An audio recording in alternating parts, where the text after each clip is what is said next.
Assalamualaikum warahmatullahi wabarakatuh. Pada kali ini saya nak berkongsi pula mengenai amalan kita semula recycle, dan ia sebahagian daripada amalan kelestarian yang boleh kita laksanakan di rumah. Antaranya ialah kita menggunakan plastik untuk meletakkan sampah. Kita kalau boleh bila kita nak gunakan plastik sampah, kita gunakan plastik sampah yang beli di pasar raya ataupun beli di market yang berwarna hijau dan dia ada tulis eco. Plastik eco. Plastik eco ni maksudnya dia boleh lupus. Dia bukan seperti plastik hitam yang biasa yang tidak boleh lupus, kadang-kadang sampai mengambil masa lebih 300 tahun barulah dia hancur. Jadi kita gunakan plastik berwarna hijau ini yang dia ada tulis eco dan harganya lebih murah. Dan seterusnya, antara amalan kita semula yang kami laksanakan juga ialah kami menggunakan bekas-bekas botol untuk ditanam sayur-sayuran. Di sini kami tanam sayur bayam Brazil dan alhamdulillah sebahagian bayam Brazil ini telah kami dapat tuai hasilnya, kami dah makan. Seterusnya kami juga mengumpulkan minyak masak terpakai. Boleh tengok sini botol warna botol besar ni. Alhamdulillah ni botol hampir 10 liter dan kami berjaya mengumpulnya lebih daripada 5 liter. InsyaAllah penuh saja kita akan serah kepada pihak berkaitan. Kami akan serahkan kepada pihak Imarah Eco-Friend, yang mana mereka ini merupakan satu badan mahasiswa yang menggerakkan amalan kelestarian di Sabah Malaya, khususnya di negeri Islam. Seterusnya kami juga memanfaatkan nasi yang, kalau ada nasi yang basi ataupun yang berbaki, yang kerak nasi, kita jangan terus buang, tapi kita jadikan dia sebagai baja organik. Itu boleh tengoklah dalam botol ni ada 2 botol. Kami gunakan dia dijadikan sebagai baja. Dan alhamdulillah kalau kita buat begini, kita tidak perlu mengeluarkan kos untuk membeli baja di luar sana. Kita boleh buat baja sendiri daripada nasi. Dan seterusnya boleh ikut saya ke belakang rumah saya dulu. Okey. Ni antara tin sardin. Tin sardin ni kita tidak terus buang, tetapi kita gunakan dia sebagai, kita katakan sebagai alat loceng lah. Loceng dia. Bunyi dia macam ni. Kalau monyet nak datang, kita goyangkan. Kita gerakkan ni, dia akan bunyi. Dia akan bunyi begitu Jadi daripada kita terbuang, tapi kita gunakan tin-tin ni untuk sebagai loceng menghalau daripada haiwan mengganggu tanaman kita. Ini antara tanaman lain di belakang rumah kami pula. Yang ni pokok kacang botol, kacang panjang, ni kacang panjang. Kemudian ni daun pandan, kemudian ini bendi. Tengok bendi dah terhasil ni, tak petik lagi.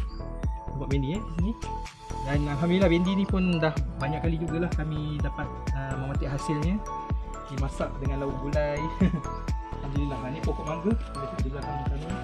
Kemudian pokok cili. Ni antara amalan ataupun amalan kita semula yang boleh kita lakukan juga. Tayar yang ada kita jangan terbuang. Kita gunakan tayar tersebut untuk dijadikan sebagai pasu. Jadi dalam tayar ni kita tengok ada ditanam pokok cili. Ni ada cili, boleh tengok hasil dia. Ni cili. Ni cili banyak. Kemudian ada tayar lagi di sini. Di sini ada tayar. Ni pokok pegaga lah. Kemudian ada ulam raja yang kecil tu, ni pokok pisang. Dan belakang ni tong, kalau apa-apa berlaku, kalau tiba-tiba air tiada, kami telah buat tong ini sebagai air tadahan hujan. Jadi kita memanfaatkan sumber air semula jadi daripada hujan untuk ditadah, tapi kita tutuplah tong supaya tidak berlakunya pembiakan hama medis. Okey, seterusnya ini pokok mangga. Ini tadi yang telah dirakam. Ini adalah pokok, ini adalah memanglah asalnya ampayan, tapi kita manfaatkan ampayan ni untuk dijadikan sebagai kita katakan sebagai alat para. Yes, ni sebagai para untuk pokok anggur. Kami tanam pokok anggur juga di bawah ni. Pokok anggur ni dia sebenarnya tak perlukan air yang banyak, dia sedikit saja.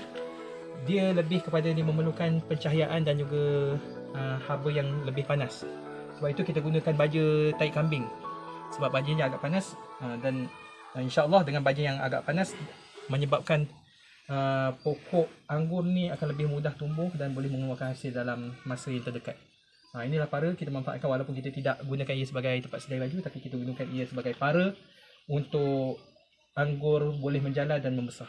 Okey, jadinya amalan hijau ni sebenarnya, amalan hijau khususnya berkaitan dengan aktiviti kita semula ni, dia memang selari dengan tuntutan Islam, bahkan ia merupakan salah satu sunnah Nabi sallallahu alaihi wasallam. Dalam satu hadis baginda Nabi SAW, boleh rujuk dalam kitab 40 hadis pelestarian alam sekitar ini.